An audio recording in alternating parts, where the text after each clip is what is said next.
This episode is brought to you by Forney Industries, official sponsor of Faction 46 and Nice Motorsports Truck Series teams. Forney offers versatile welding and plasma cutting machines, along with a full line of metalworking accessories for beginners, do-it-yourselfers, and professionals. Forney has everything you need for your next metalworking project. Shop for these top-of-the-line products at forneyInd.com. That's FORNEYIND.com, or at an authorized Forney dealer near you.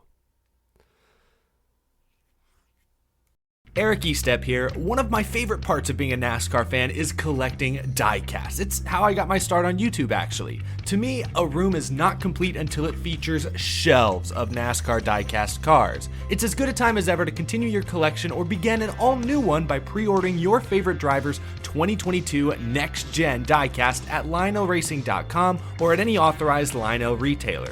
Lionel is the official diecast of NASCAR, and don't miss Lionel Racing's NASCAR Authentics diecasts at a Walmart or Target near you. Not only is Lionel the official diecast of NASCAR, but they're also official supporters of the Out of the Groove podcast network. So what are you waiting for? Head to LionelRacing.com to order your favorite driver's 2022 diecast.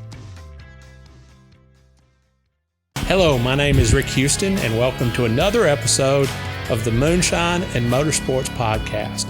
The Johnston County Heritage Center has just about everything you could possibly want if you're doing historical research about the area in and around Smithfield, North Carolina.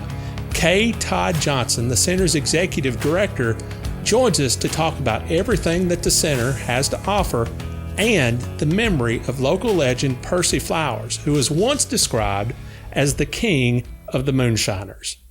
All right, well, just to start off with, tell me about the facility that you have there at the Heritage Center. How did it get started?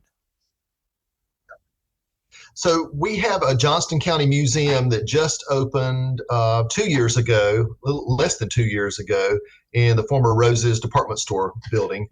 Before that time, we had a small rotating exhibit gallery in the Johnston County Heritage Center. That's the county's history museum and library, located in the former First Citizens Bank home office in downtown Smithfield. Okay. We had things in storage for many years, but our museum has been open for 2 years. One of the rotating exhibits that we had down the street in the Heritage Center was White Liquor and White Lies from 2016, and so we've have taken a lot of the items from that and the graphic panels from that exhibit and move them to our new museum. All right. Well, tell me about that exhibit, the White Liquor and White Lies. That sounds like sounds like it would be right up our alley at the Moonshine and Motorsports podcast. Yeah. So moonshine bootlegging is a very important part of Johnston County history from way back. We have a lot of old records like last wills and testaments where they left the still to the next generation. I mean, it's just, we've had, especially in the southern part of Johnston County, there are a lot of Scottish descendants, and they brought that technology over with them across the Atlantic. And it's just been a very important part of our culture for a long time. But, during the Depression years, a lot of people were struggling to survive, and making liquor was the way that they were able to put food on their table and clothes on their families' backs. And so it just, became very, very important in the local culture. All right. Well, tell me about Mr. Percy Flowers. He sounds like a character if ever there was one. That's putting it mildly, I believe. Joshua Percy Flowers actually was born in Wilson County, but in 1903. But his parents bought a farm between Clayton and Wilson in an area called Wilders Township sometime, I think, in the 20s or maybe before that. And they lost the farm, where they were about to lose the farm during the Depression. Well, by that time, Percy, their son, when he was a teenager, had left home and decided that he had had enough of trying to eke out a living through farming, and he saw that a lot of people were doing pretty well selling liquor. So he got into that business and learned the business, and had already done fairly well in that business by the time the Great Depression hit. So he and his brother were actually able to go to the auction and buy the farm when it was sold during the foreclosure sale. And so his parents never lost their farm. They were able to live there the rest of their life. But he just built this huge empire. He was an incredibly intelligent businessman, and knew how to, operate in that business and have property listed in other people's names, so that he, was always above the law. He never, he got caught, but there was never a jury that convicted him of any liquor violations ever. Now, the only thing no, go ahead. Now, how was he able to do that? That's the story that I want to know. Well, and I only know a little part of that. All I know is what I've read and what I've been told. Yeah. But he was so well respected. He was just this larger than life character. He had so many friends and so many people who were loyal to him and admired him. And so he was almost immune from the law, even though what he was doing was illegal. He was financing it, but they did have evidence. There are accounts from ATF agents where they say they had plenty of evidence, but they never could find a jury of 12 anywhere in North Carolina that would convict him. So he always, anytime he was charged, he always got off free. The only time he went to prison was for a contempt of court charge. Okay. All right. Well, and that was late 50s. Well, I have to ask, I tried to do a little bit of research and saw where he was evidently at one point a major contributor to one of the Baptist churches there. Now, I'm Baptist, so I can tease and I can poke fun, but that's an awesome story. Well, it's funny. Somebody who's a member of, he's deceased now, but somebody who was a longtime member of that church said that it was not actually Mr. Flowers who was a pillar of the church. It was his wife, who was a pillar of the church. Okay. White Oak Baptist Church up in Archer Lodge. But yeah, I don't think he was so much a pillar of the church and a big contributor, but his wife was very involved in the church. Hey, listen, don't let the facts get in the way of a good story. Well, it was in the Saturday Evening Post, and that's been quoted many times. In 1958, there was a feature called King of the Moonshiners, and Mr. Flowers, was featured. And that was one of the things that was told in that story, was that he was a pillar of White Oak Baptist Church. But the historians of White Oak Baptist Church will probably tell you a different story. Well, like I just said, never let the facts get in the way of a good story.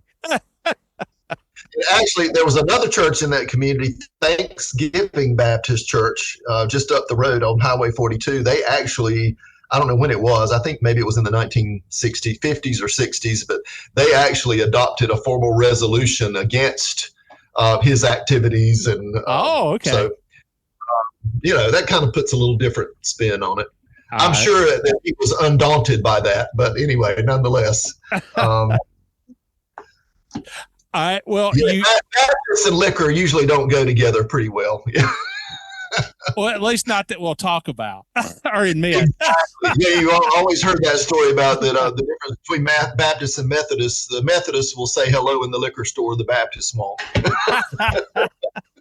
You mentioned just a second ago the Saturday Evening Post story.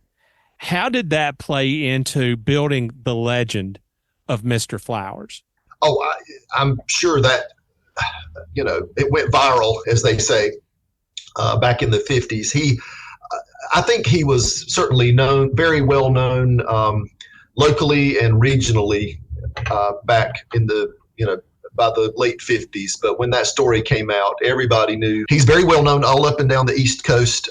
I had a friend who used to take tour groups to New York City, and she said she was in a restaurant one time, and the waiter found out the group was from Johnston County, and some of them were ordering drinks, and he said, "Well, I just want you to know we don't have any of that Percy Flowers stuff here." The waiter in New York City knew when they heard Johnston County, they knew who Percy Flowers was. I mean, he had a very large empire. People don't realize just how extensive his operations were. He had people, working for him and all over the place. Brunswick County, Johnston County, up and down the eastern seaboard. He had people up in the Philadelphia area, New Jersey, New York, and points in between, running liquor for Mr. Percy. And I talk to people all the time. Yes, my granddaddy used to drive, used to run liquor for Mr. Percy, or my uncle did. And I hear it almost on a weekly basis. Right. Well, listen, I'm from Yadkin County, North Carolina, which is just right next door to Wilkes County, which bills itself the moonshine capital of the world. And I'm not too sure what Junior Johnson would have thought of Percy Flowers calling himself the king of the moonshiners. All right. So there's a little bit of ownership there. I think it was the Saturday Evening Post that dubbed him king of the moonshiners. I don't know that he would have called himself king of the moonshiners. All right, man. Well, listen, I appreciate your time. Is there anything, I guess my final question would be this. Johnston County is obviously so much more than Percy Flowers. The museum there is so much more than Percy Flowers. A lot of genealogical records there, from what I understand, birth records and all that kind of thing. What would you like for people around the state to know about Johnston County? Well, Johnston County has traditionally been a rural area.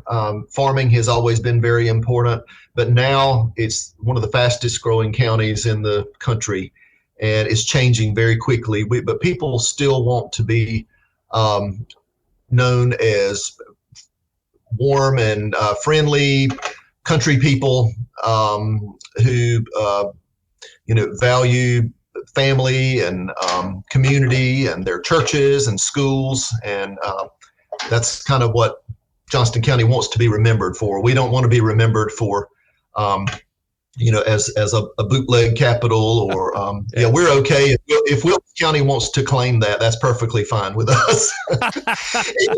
We've had a lot of folks in this county who have made their livings, in that business over the years, and I'm probably related to some of them. So I understand it kept them afloat, in tough times. But we're okay if Wilkes County wants to claim that. It's okay. I will say this: when they passed state prohibition in 1908, Johnston County had the highest majority voting against prohibition. Wilkes County came in second. So, awesome. Johnston County was called the Banner Whiskey County of North Carolina in 1908, but not so much anymore. All right, good deal. Thank you so much for your time, and I'm glad that we were able to get together today. So, sure thing. All right, man. It's a pleasure. Okay, you take care. Bye-bye. I wonder if Junior Johnson and Percy Flowers ever did, quote unquote, business together. Let us know what you think in the comments below. Be sure to like and subscribe and share this episode. We'll be back with another one very soon.